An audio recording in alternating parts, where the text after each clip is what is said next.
In the spring of 1986, Margaret Thatcher received an urgent and secret request from the American president. Ronald Reagan asked her to let him use British air bases for an attack on the Libyan president, Colonel Gaddafi. The Prime Minister agreed. France and other European allies had refused. It had the effect of cementing the Anglo-American alliance. There's another point. What's the good of having bases if when you want to use them, you're not allowed to by the home country? It made America realize that Britain was her real and true friend when they were hard up against it and wanted something, and that no one else in Europe was. They're a weak lot, some of them in Europe, you know. Weak, feeble. Mrs. Thatcher's support for the raid on Tripoli was a potent sign of her respect for the special relationship between Britain and the United States, and her disregard for Europe.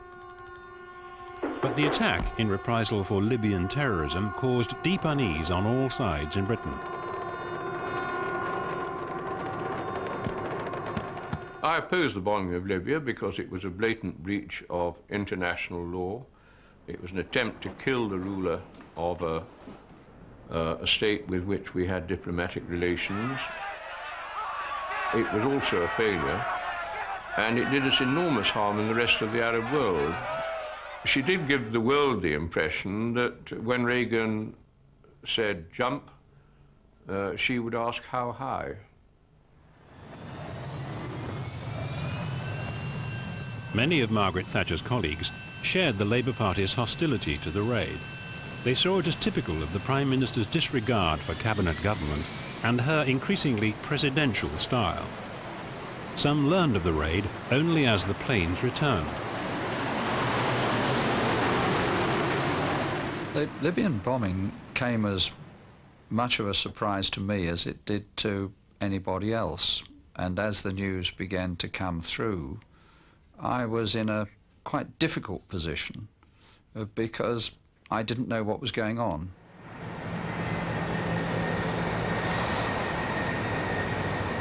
Mrs. Thatcher was being widely accused of being a poodle of President Reagan.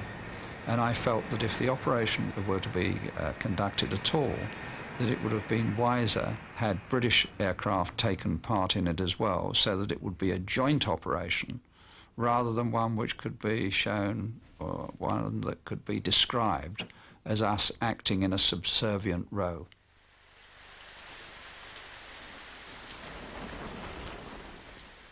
The Reagan's ranch, high in the mountains above Santa Barbara, California. Oh, Margaret. Explorers. We're so sorry that... Lovely to see you. Wonderful. How are you? I'm fine. How are you? We're so sorry that... Margaret Thatcher has always enjoyed a warm friendship with the Republican President Ronald Reagan and his wife Nancy.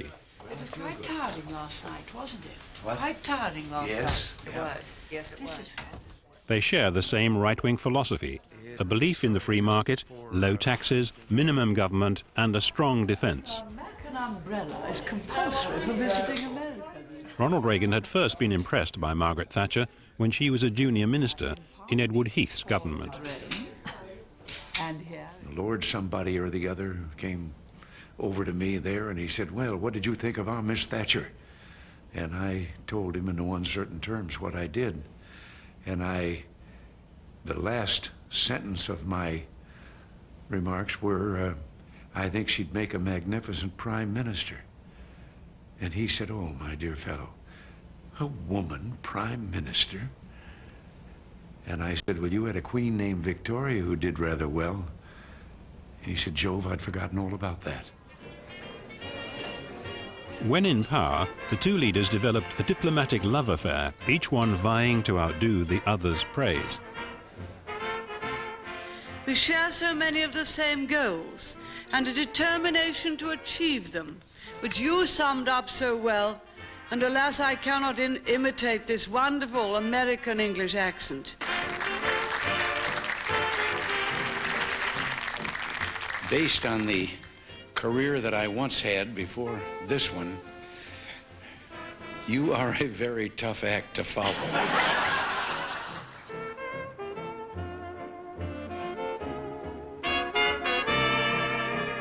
I can remember when most every night at 10 we sang an old refrain as we wandered in the moonlight down Sunnyside Lane.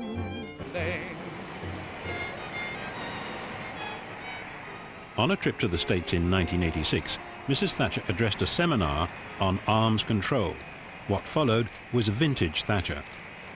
Mrs. Thatcher saw this as an opportunity to get her views across to a very large number of American officials, serried ranks of them indeed, sitting on the other side of the table. And she was never one to pass up that sort of opportunity. And she talked, and she talked, and she talked, and she really made sure that her views got across. And to make doubly sure, she repeated them again, and probably a third time. And after about 10 minutes, I'm sitting on the side with Reagan, and I notice out of the corner of my eyes that there's Reagan kind of inhaling and ready to talk, wanting to talk, and Margaret Thatcher says, "1 minute, Ronnie, let me just finish this." And I remember the other side looking increasingly shell-shocked as wave after wave of Thatcher views came pouring over the table, hordes of them. And it was quite an experience for them, I think. I remember walking away from the meeting afterwards and someone turning to Reagan as we walked down the hallway and saying, "Boy, she's not a very good listener, is she?" And Reagan, face lights up, turns to this person and says, "No, but she's a marvelous talker." Above all, the two leaders felt they had a sacred mission to defeat communism and its bastion, the Soviet Union. Up to that time, the whole doctrine had been one of contain communism.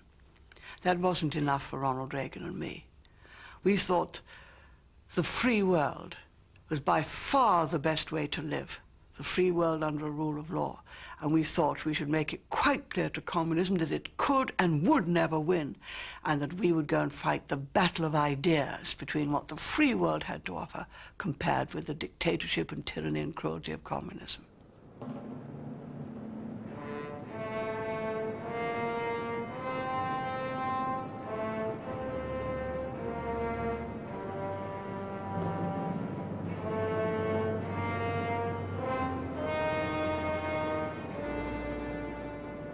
At the British Embassy in Moscow, Margaret Thatcher has a lunch date with Mikhail Gorbachev, the former Soviet leader. One is still in good shape. There is one in the Kremlin, which is... As with Ronald Reagan, she developed a particular rapport with the Soviet leader and his wife, Raisa. The assumption, it's called the assumption. This is the crowning place of the Russian Tsar. Well, the other buildings are a bit smaller. It was with Gorbachev that she fought the battle of ideas and witnessed the end of the Cold War. The breakup of the Soviet Union came about while the transatlantic alliance was led by two right-wingers, Ronald Reagan and Margaret Thatcher. Both now believe their common stance hastened the end of the Cold War. Marvelous that we had President Reagan at the same time as you were in Moscow. And President Reagan was a lovely man to deal with, and you both got on so well. And I think that just helped to bring the Cold War to an end. Margaret Thatcher first met Mikhail Gorbachev in December 1984, when, as a rising communist official, he led a Soviet delegation to Britain. It was the Foreign Office who spotted the potential of this future leader and advised the Prime Minister to invite Mikhail Gorbachev down to Chequers. And he arrived there just before lunch on a December day. From the very first moment, it was clear here was an exceptional man. You could tell. I would say that he radiated power like no one I've ever seen. He's, as you know, stocky in build, very alert, eyes swiveling around the whole time, picking up people, darting around, talking very rapidly. Normally, when you talk to a Soviet politician, he arrives with a pile of papers. And you ask a question, and he looks through the papers and finds the answer. And the answer is not satisfactory, so you ask another question, and he looks through the papers and finds another answer which is equally unsatisfactory. You don't get anywhere, you don't get to grips with argument. Мы сели у камина, Она достала свои листочки знаменитые из сумочки, подготовленные тезисы для беседы. Я свой блокнот записной. Потом начался разговор. И вы знаете, я почувствовал, что надо бросить все к черту, эти все записи, и положил их в карман все назад. И она взяла свои записи в сумочку, отодвинула их назад. И мы стали просто разговаривать, рассуждать, обмениваться своими аргументами, своими доводами, контрдоводами. Я почувствовал то же самое, что и она. Нет препятствий для того, чтобы мы могли спокойно самые трудные вопросы рассматривать.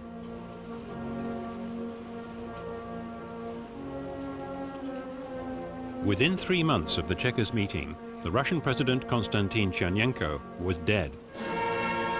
With him passed the old order of the Soviet Union.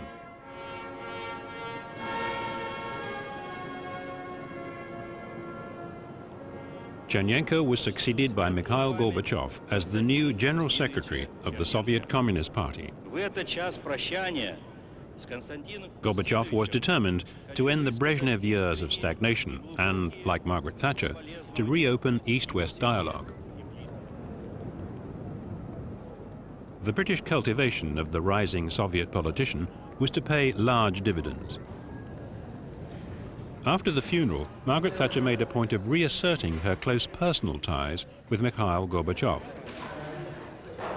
Our fundamental ideas were different, and they remain different, because he was trying to reform communism, to change it to something very different, but it was basically a reform.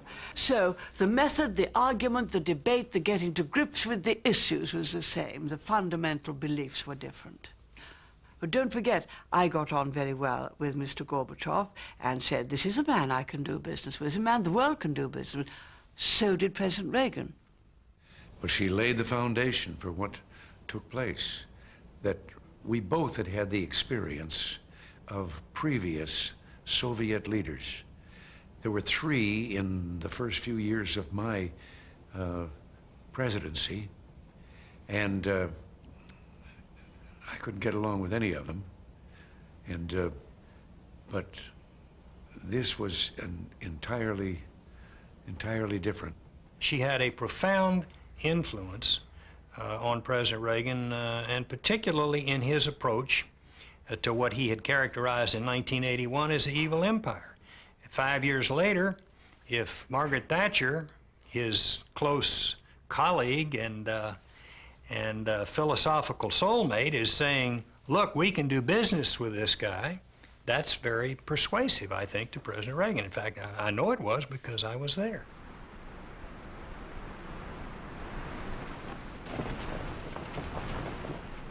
In November 1986, the American president attended an arms control summit with the Soviet leader at Reykjavik in Iceland. Ronald Reagan had by now become obsessed with his dream of a nuclear-free world. He was intent on developing his Star Wars defense against missile attack, much to Gorbachev's alarm. Margaret Thatcher shared some of the Soviet leaders' concern about Star Wars, and she did not believe in a future without nuclear weapons. The idea that there could ever be such a thing as a nuclear-free world was a great difference of view between Ronald Reagan and myself. I knew full well that you could no more disinvent nuclear weapons than you could disinvent dynamite. During their discussions, Gorbachev proposed that both sides should destroy their nuclear arsenals. To the horror of his allies, Reagan came within an inch of giving up the West's nuclear deterrent. Only when the Soviet leader insisted that Reagan's beloved strategic defense initiative, Star Wars, also be cut, did the president hold back. When I heard about it, I just felt as if there'd been an earthquake underneath my feet. If you've ever been in an earthquake, you know what it's like. There's no place on the ground where you can put your feet where they're safe because the whole thing's shaking. And the whole thing was shaking. We hadn't a defense anymore. I thought, my goodness me, I must get over. The paper in which the Americans reaffirmed the doctrine of nuclear deterrence, reaffirmed that they would supply us with Trident, because, of course, otherwise it would have been, apart from anything else, quite politically damaging to Mrs. Thatcher. The idea at a time when the Labour Party was unilateralist of an American president arguing for getting rid of nuclear weapons, when she had staked everything in her defence policy on having Trident from the Americans, that was potentially very damaging. Senior members of the Reagan administration often welcomed Mrs. Thatcher's influence over the president. They shared her mistrust of his dream of a nuclear-free world. Her influence was very constructive, and so I was always glad to see her coming. And as a matter of fact, sometimes when I was trying to persuade the president of something that I knew she agreed with and that he was reluctant about, I was shameless in saying, now, Mr. President, here's what Margaret Thatcher says on that subject, and you know that she has looked into it, and so you ought to hear me out on this. But in the councils of Europe, there was none of the mutual admiration that had grown up between Margaret Thatcher and Ronald Reagan. Margaret Thatcher's suspicion of the community and her preference for all things American had come to alarm her fellow heads of state and her foreign secretary. As Mrs. Thatcher turned to America, Sir Geoffrey Howe became more cautious about the special relationship. Every European country claims, with some good reason or another, a special relationship. Ours was special because of the linguistic and historical ties, and because of the enormous defense collaboration, intelligence collaboration. So it was uniquely special, but we should never give it an exclusive role. Our relationship with Europe was as important and increasingly important. It was America that came to rescue Europe from freedom. Although freedom and rule of law had started in Europe, it was the new world coming to rescue the old. And so your policies weren't built on America or Europe. They were built on the way of life of a free society and of free people. And people who tried to separate the two had only shallow understanding of what it was all about. In her view, I have the feeling the channel still remains to be much wider than the North Atlantic between London and Washington. So we continental Europeans had to take this as a fact of life, which we couldn't change. We did not expect Britain to leave the community, and we did not expect Maggie Thatcher to govern the country for 25 years, so we had to wait for better weather.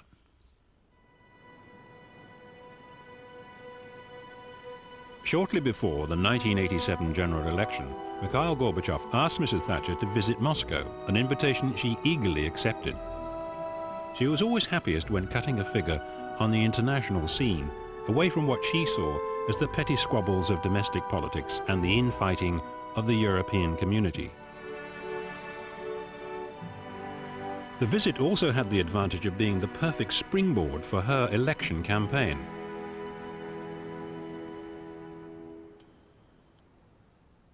For some time, those close to the Prime Minister had felt that her appearance was not quite suitable for a world leader. The time had come for a change of image. I had seen a very beautiful black coat in Aquascutum's window in Regent Street, and it had wonderful shoulders, you know, the really big shoulders, and she's always looked very good in black. And so I said to her, if you're going off to see Mrs. Gorbachev, who I believe is dressed mostly in Yves Saint Laurent, I wonder if I could go and get this coat on Apro, this lovely black coat. And she said, by all means.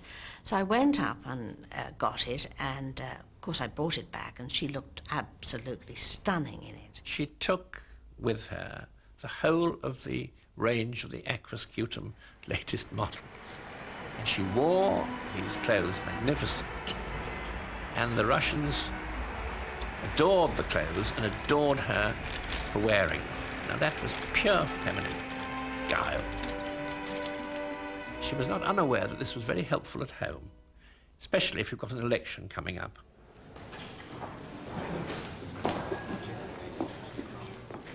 Mikhail Gorbachev had picked on Margaret Thatcher as the European leader most likely to influence the United States. He hoped that she might help bridge the gulf between East and West. For her part, Mrs. Thatcher confronted Mikhail Gorbachev with her views on the evils of communism. We had the practice of not having many advisors, and we got on best of all when I had just one secretary with me, he had one with him, he had his interpreter and I had mine. I had mine an expert, so I knew that what I said would be interpreted accurately. I wasn't going to have any interpreter afraid to say to Mr. Gorbachev what I was saying. And he would bully me at the same time, and I would bully him back. Then I'd say, now come on, let's get down to the issues. Ну, и я должен сказать, что это, может быть, один был из самых развернутых и продолжительных наших диалогов с ней. Это касалось тому, что мы вернулись, Маргарет Тэтчер предъявила претензии к коммунизму, который настроен на экспансию, на навязывание своей модели всему миру, и было вспомнено все, но я, в свою очередь, считал нужным напомнить, что не такие ангелы. There were moments when we were there, just four of us sitting there, and round a small table, and they were leaning across this table, their faces coming closer and closer together, and speaking really very fiercely at each other, and neither of them willing to yield. Then suddenly, just like that, Gorbachev would manage to break the tension. He would sit back, relax, he would laugh, he'd make a joke or something, and then they would get back to a calmer form of discussion, and then they would again build up to a sort of crisis point. The Prime Minister had made a special request to Mr. Gorbachev that she should visit a church and witness freedom of worship at first hand. The Soviet leader agreed, and Mrs. Thatcher made a pilgrimage to the shrine of Zagorsk.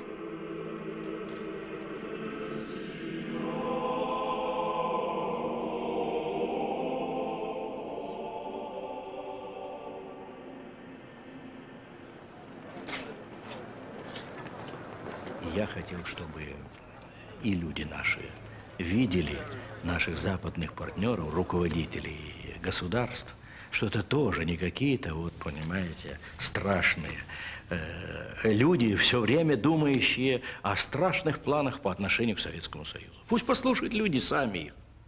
Это очень было важно. И я должен сказать, она блестяще показала себя мастером общения, контакта с людьми. Это показывает, что Маргарет не забывала свое происхождение, ту связь с народными слоями, из которых она вышла сама. The visit to the Soviet Union was a coup for Margaret Thatcher. The pictures of her in the by now famous outfits were splashed across the British press. As a prelude to an election campaign, it was a politician's dream. If you look back at the opinion polls and things, you will find a sort of welling up of support for the government. It really dates from more or less the time of the Moscow visit, and that helped create a momentum which helped, I say, win the 1987 election.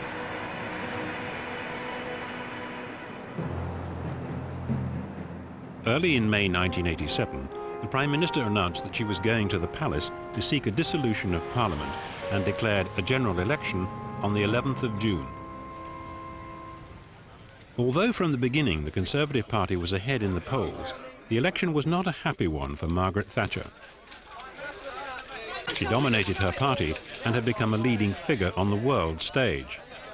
But behind the show of party unity, there were mutterings about a possible successor. The Prime Minister felt threatened by rivals, real or imaginary. Thank you, ma'am.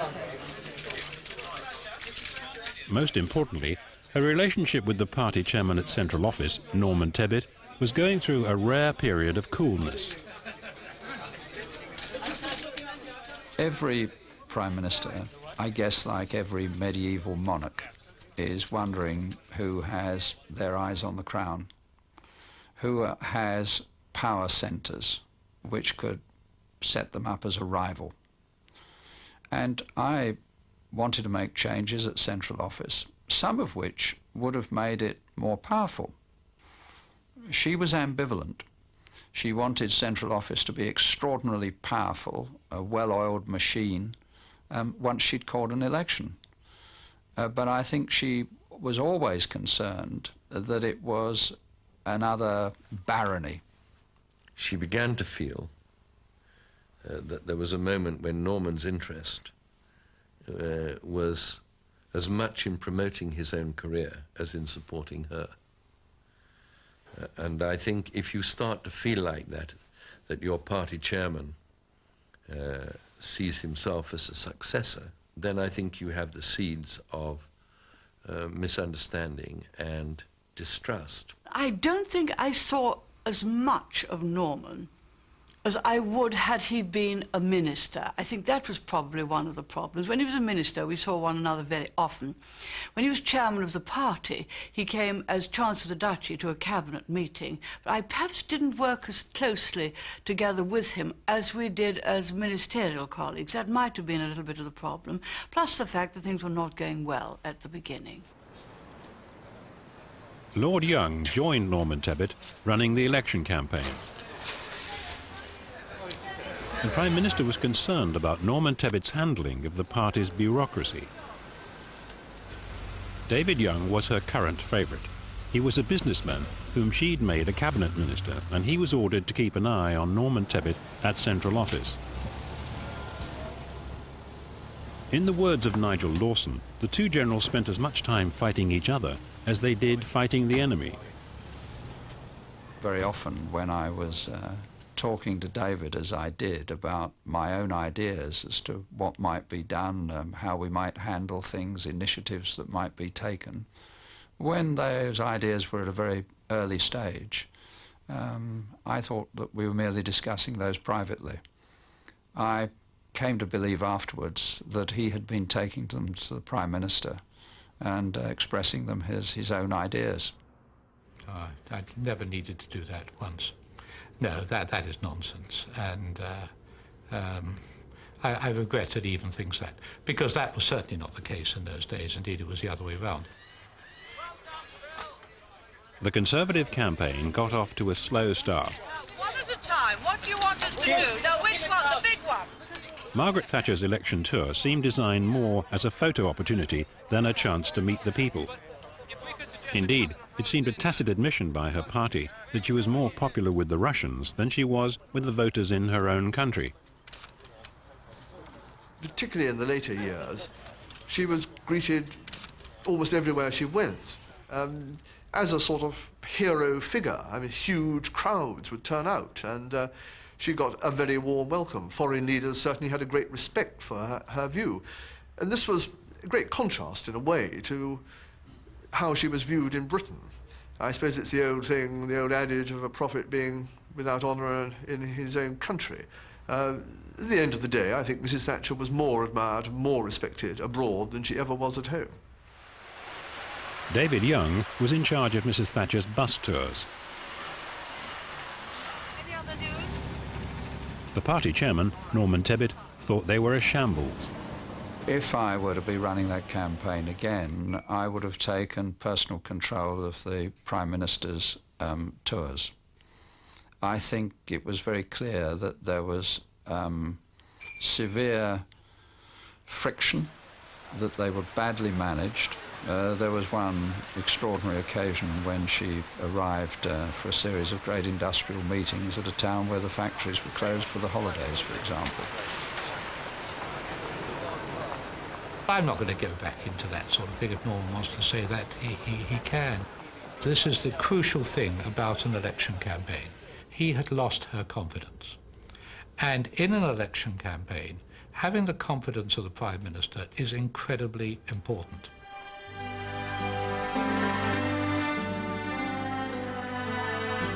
Labour had got off to a very glitzy start. We'd had those incredible Hudson commercials, party political broadcasts, that showed Kinnock in a very rosy light. And we were getting a tremendous number of phone calls the whole time, and she was being told around the country that we were looking a bit amateurish. The Prime Minister got the message. She wanted to meet the people, but was taken instead to a dog's home. As she herself said, dogs don't have votes. Mrs. Thatcher was worried that Norman Tebbit was deliberately keeping her out of the limelight. Before the campaign, he'd brought her research which implied that she was unpopular with the voters. They called it the TBW, that bloody woman syndrome. I had been asked, did I know what TBW meant? Well, in electoral terms, I didn't, and indeed, in government, you have so many letters that another lot, you think, whatever is that? And then they told me it means that be woman. And so for that reason, they felt that it was better to keep me off television. I did venture to say that I had won 2 elections. Things came to a head on Thursday, the 4th of June, a day to be immortalised as Wobbly Thursday.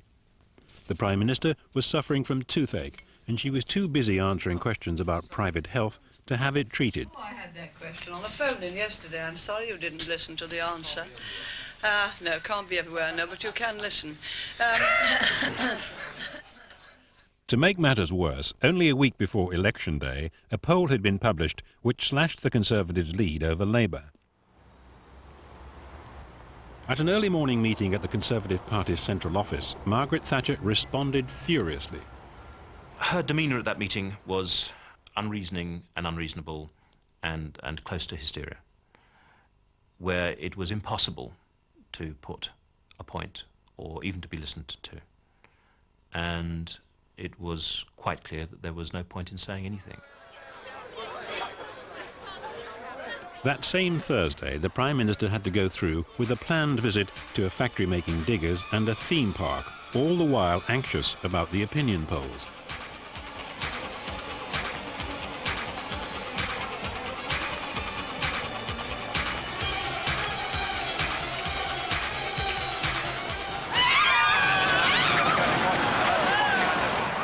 Supposed to be the fun day out, where we would go on the rides and get good pictures of the press, and we'd actually been looking forward to it.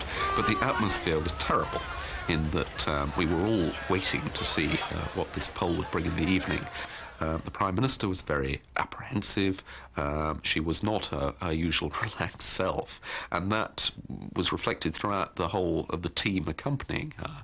And we would be constantly on the telephone to central office, and there was just a mood of jitters.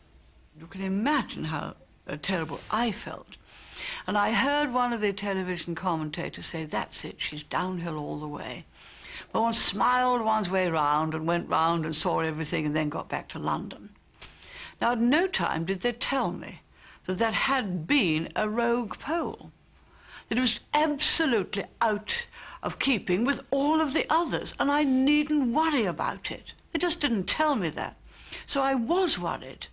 And naturally, I had to see that we then got our message across, and then we swung from what we were going to do in the future to pointing out to what we had done in the past. In the light of the poor poll, Margaret Thatcher ordered that Norman Tebbit's advertising campaign should be dumped. In its place, Lord Young produced a series of posters stressing the past achievements of Margaret Thatcher's government. Lord Young showed the new advertisements to Norman Tebbit. And he looked at them and he exploded and he said he can't give that. And that's when I lost my cool. And I got hold of Norman and I did shake him and I said, "Norman," I said, "if you don't do this, we're going to blankety blank lose this election," I said. "And it won't matter what you think or I think. Now, if this is what she wants, this is what she's going to get." It was rather more fraught language at that time. I leave people to judge whether it's likely I would have been seized by the lapels without some retribution falling upon he that did it. But certainly, I can say that at that moment, David Young was convinced that we had lost the election. He changed his mind when he got home and saw the next day's opinion polls. In the event, the poll which prompted Wobbly Thursday proved to be wholly inaccurate. The Conservative Party could go to the polls 1 week later, confident of victory. On the 11th of June 1987, Margaret Thatcher and the Conservative Party won a third term with a majority of 101. The upswing in the economy, together with the opposition split between Labour and the Alliance, ensured victory. For Margaret Thatcher, The 1987 election victory was a personal as well as a political triumph. She was the first Prime Minister this century to win 3 successive election victories. She may not have had great personal appeal, but many of her policies, in particular privatisation, the spread of home ownership and lower direct taxes, were popular in the country and were being copied abroad. A hat trick was quite something in politics, quite something, quite rare. But you know, it was because the British people didn't think much of our opponents. They didn't like those policies. Those policies weren't right for the character of Britain, and ours were. And Britain was riding high. But behind the jubilation, the campaign left a sour taste. Norman Tebbit told her shortly before the poll that he would not rejoin her cabinet.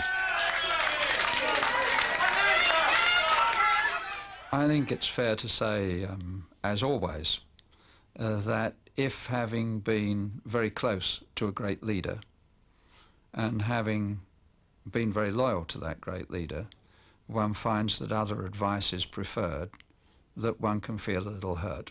Whether that hurt is justified or not is not for me to say. That's for others to judge. I think there are some people who are rather more sensitive than others. What I had to bear in mind was it was my job to see that we won that election so our policies continued. And we had, therefore, to get things right. And if that meant, I'm afraid, 1 or 2 sensitivities, then, well, we just had to ignore them. Elections are not about sensitivities. They're about victory, because you believe in what you're doing. That was the objective, and that was what I had to do in that last week, to see that we were able to continue as government. But many within the party had become concerned at the internal rivalries and disputes during the campaign.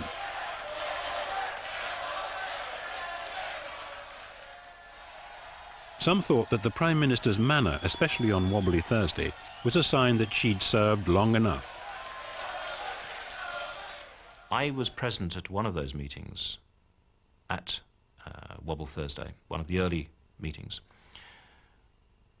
when her performance was such that one of the handful of people in that meeting, a very senior cabinet minister, left that meeting and said to me, "There is a woman who will never fight another election again." Pessimists warned that any Prime Minister winning a 3rd election victory was in danger of the sin of hubris, pride before a fall. But Margaret Thatcher had no intention of standing down. There was no question of hubris. Victory is a marvellous emollient. It soothes everyone's sensitivities. Whatever had happened, we'd all won. Oh no, my life was a daily battle, and I never gave up. The 1987 Conservative election victory coincided with one of Britain's most long-lasting booms. For a period, it looked as though Britain's economic problems had been cured.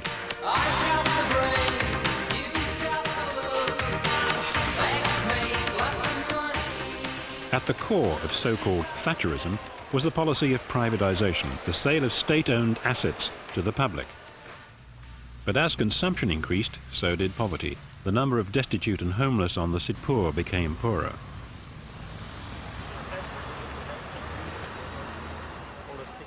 For those in work, the times were good. Thanks to the financial deregulation, credit was easy. Companies and individuals borrowed more than ever before. House prices and personal debt rocketed.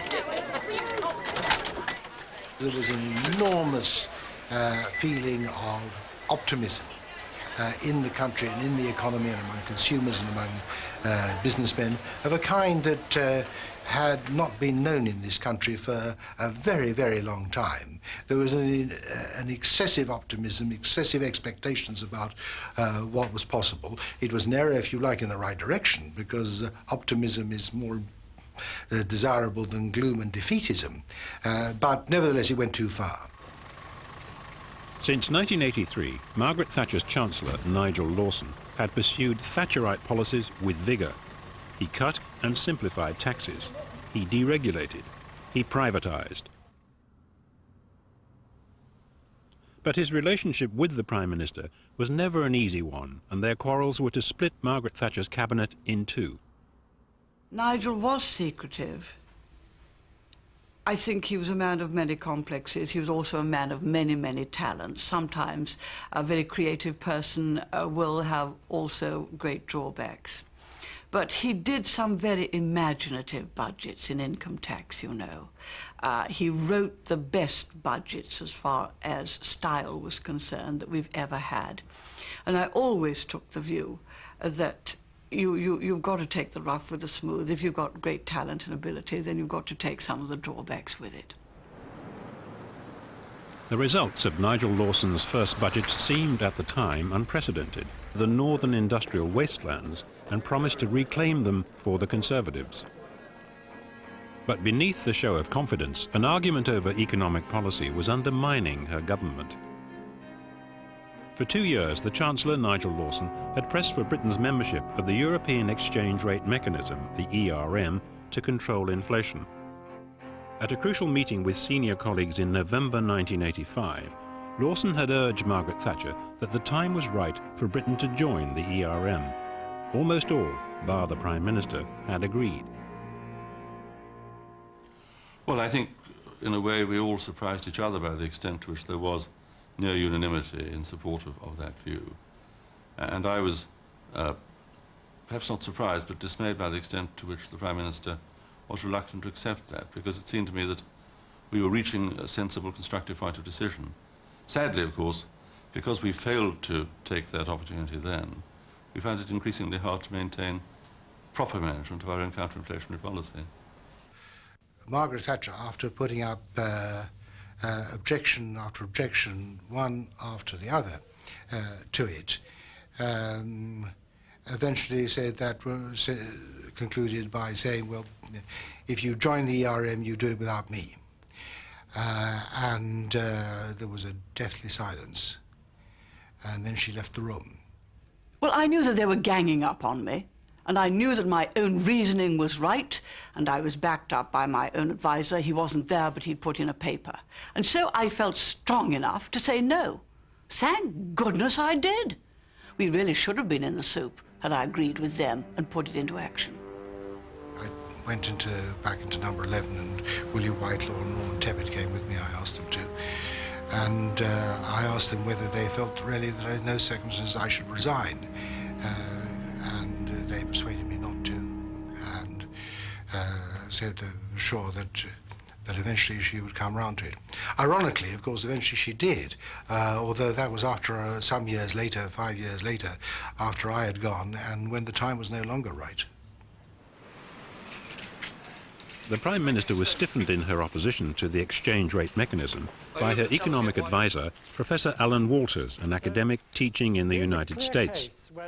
Walters counselled her to resist Nigel Lawson at all costs. If you want to bring inflation down, you've got to reduce your money. I don't think he ever met the arguments which I put against it. Sloppy Lawson, he sails over those. I think what happened was, I think on this issue, it became a sort of personal battle between him and the Prime Minister. And it was, like so many things in politics, it's a matter of power and a power struggle. And it had Shakespearean tones. Margaret Thatcher's disagreement over how to run the economy had, in the words of Nigel Lawson, sown the seeds of a fatal rift between the Prime Minister and her most senior cabinet colleagues. Without agreement on policy, the economy began to overheat. Margaret Thatcher's colleagues saw her preference for the opinions of advisers like Alan Walters as evidence of a growing presidential style, and her further retreat into Downing Street. I think that all people in authority, and the greater the authority, the greater the risk, can create for themselves a cocoon which isolates them from other influences in the rest of the world. It's the greatest danger to leadership, and I think that it does manifest itself by tenaciously retaining a small, increasingly long-serving band of supporters.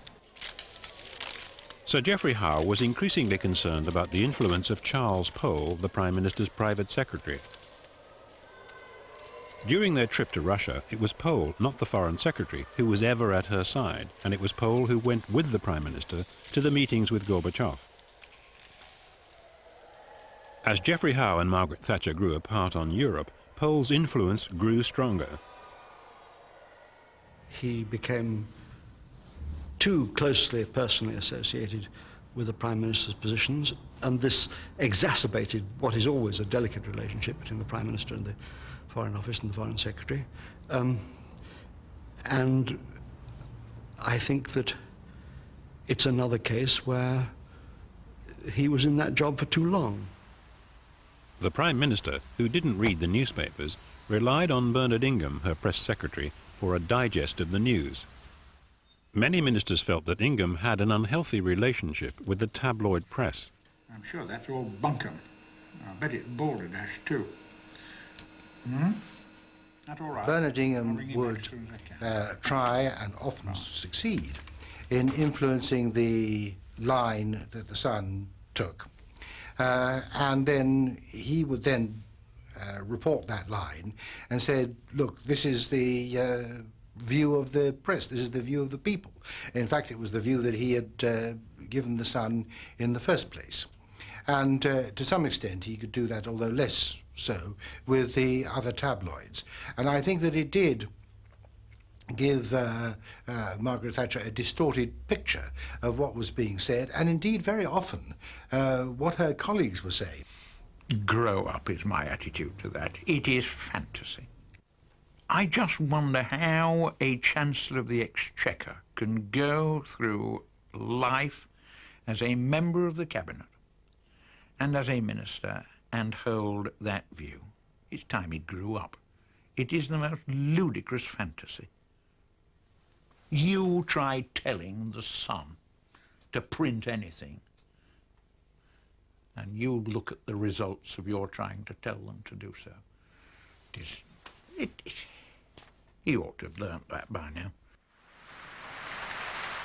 Ministers resented the power the Prime Minister invested in Ingham with his off-the-record briefings, peppered with unflattering comments about their performance. Right, morning all. The Prime Minister is working in number 10 for much of the day, and at 10 o'clock His impression clearly was that he was her press secretary, not the government's or even the cabinet's. And one of the ways in which he would exalt her was by rubbishing a number of her colleagues. That seemed to me to be bad for the government, and indeed bad for relations between her and those colleagues. But that was something which he did on a number of occasions. You look at what I had to take day after day.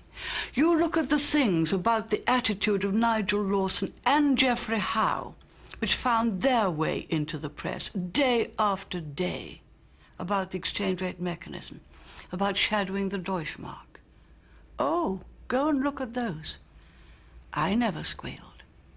Never. Bernard had a lot to put up with, and I will not take any criticism of Bernard.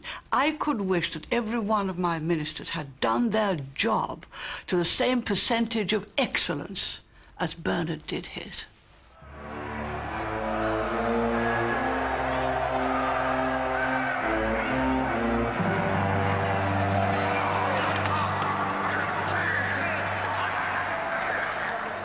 No single government measure in Margaret Thatcher's time in office caused so much anger and political difficulty as the poll tax.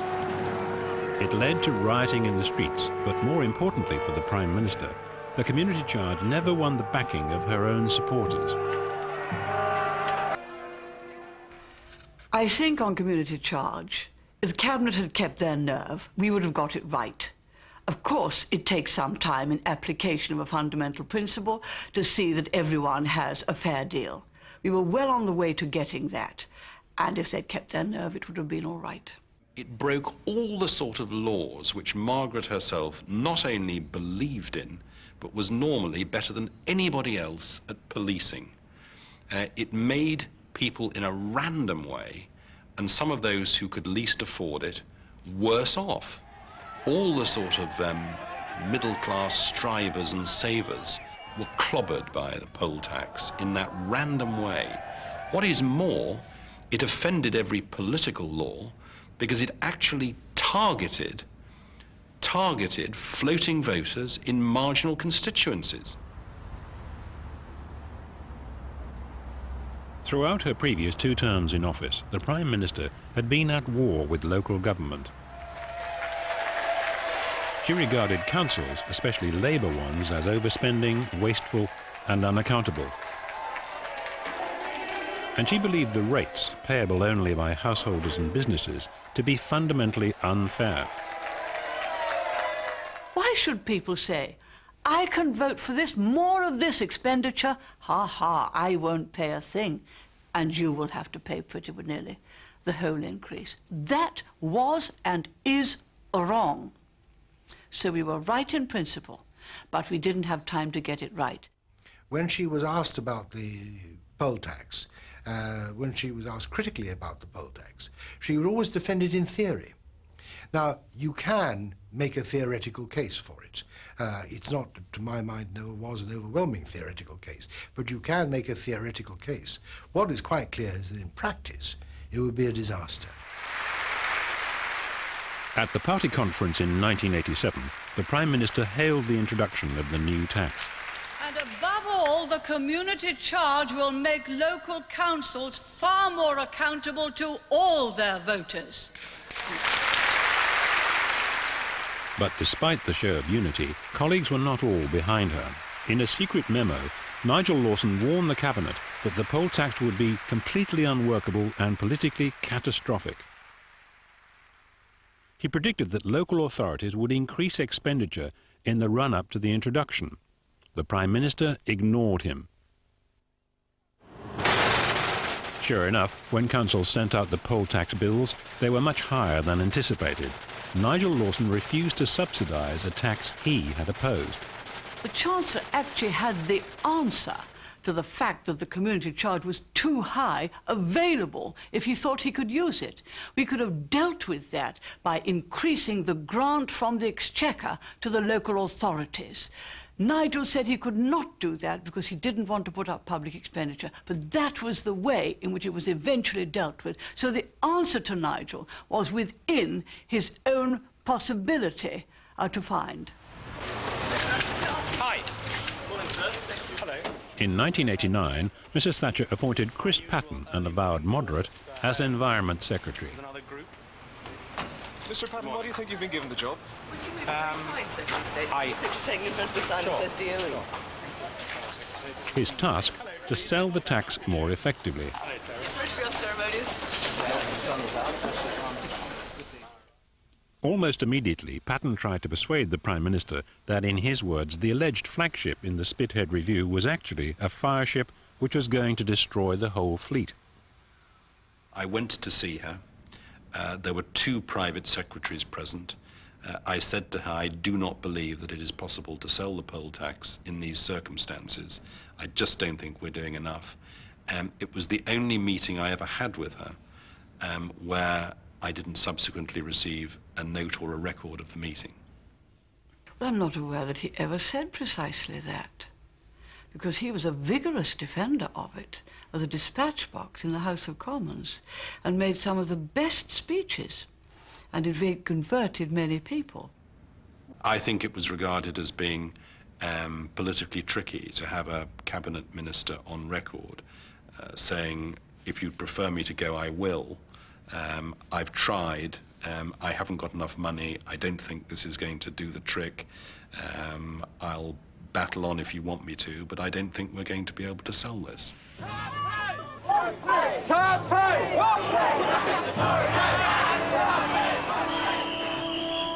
The community charge was fast becoming a political calamity. It was widely seen as unfair that a duke should pay the same as a pensioner. For the first time in living memory, Conservative supporters in Surrey took to the streets against a Tory government. The Conservative Party lost by-elections in 2 safe seats where the poll tax was an issue.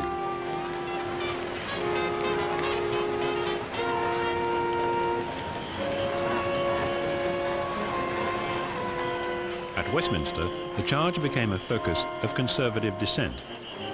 Increasingly, alarmed Tory backbenchers threatened the government.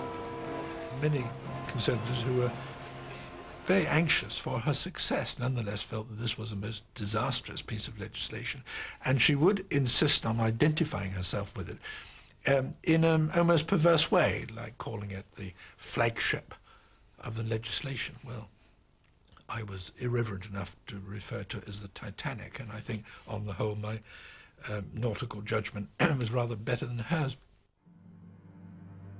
But Margaret Thatcher was not for turning. Increasing numbers of Conservative backbenchers appealed to the Prime Minister in person to reconsider and to abolish the community charge. I went to see Mrs. Thatcher, and that was where the gate clanged shut in my mind as one of her most fervent supporters. And although I explained to her, because by that time the poll tax had started to bite, how others were sitting young couples in my constituency, with small children, with the husband just over the limit where they got a rebate, perhaps only earning £5,000 a year, how could that couple find a poll tax bill between them of about £900? It was a tragedy.